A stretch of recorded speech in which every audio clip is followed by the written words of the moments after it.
আমি বলেছি যে নির্বাচনটা কে করবে, কে করবে নির্বাচন, কাকে আমি বিশ্বাস করব, কাকে আমি বিশ্বাস করব? এই 54 বছরে যাদেরকে আমি বিশ্বাস করে 32 বছর ধরে একটা আন্দোলন করে আমি যার সমাপ্তি করতে পারি নাই, কাকে বিশ্বাস করব? আপনারা তো বড় বড় কথা বলে যাচ্ছেন, বড় বড় থিওরি দিয়ে যাচ্ছেন, করবেটা কে? সংস্কার কে করবে? সংস্কার কার মধ্যে আসা দরকার ছিল? সবচেয়ে যারা রাজনীতি করছেন, যারা রাজনীতিবিদ, তাদের মধ্যে কি কোনো পরিবর্তন আসছে? তো তারাই তো ইলেকশন করবে। নতুন পার্টি যারা হচ্ছে, তাদের মধ্যেই কি আমি কোনো পরিবর্তন আমি দেখেছি? আমি তো দেখিনি কোনো পরিবর্তন, আমি দেখছি না। কিন্তু বলুন,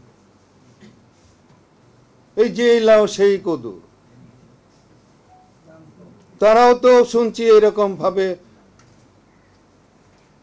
চাঁদাবাজি হচ্ছে, অমুক হচ্ছে, তমুক হচ্ছে। রোজগারের ব্যবস্থা যে সিস্টেমে ছিল সেই সিস্টেমে চলতেছে। তা আমাদের এই চাওয়া, এই পাওয়া আমাদের কিভাবে হবে?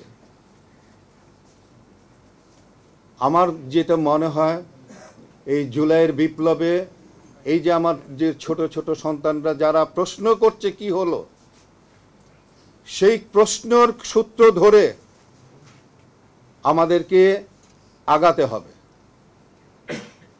এদের প্রশ্নের জবাব দিতে হবে আমাদেরকে, এবং সেই জবাব দেওয়ার জন্য যারা রাজনীতি করছেন, যারা রাজনীতিবিদ, তাদেরকে প্রশ্ন করেন যে আপনারা কি করছেন, আপনাদের সংস্কার কোথায়, আপনাদের পরিবর্তন কোথায়? আপনাদের পরিবর্তন যদি না হয়, তাহলে আমার এই যে জাতি, আমার এই যে ছোট ছোট বাচ্চারা যাদের প্রশ্ন, তাদের প্রশ্নই থেকে যাবে।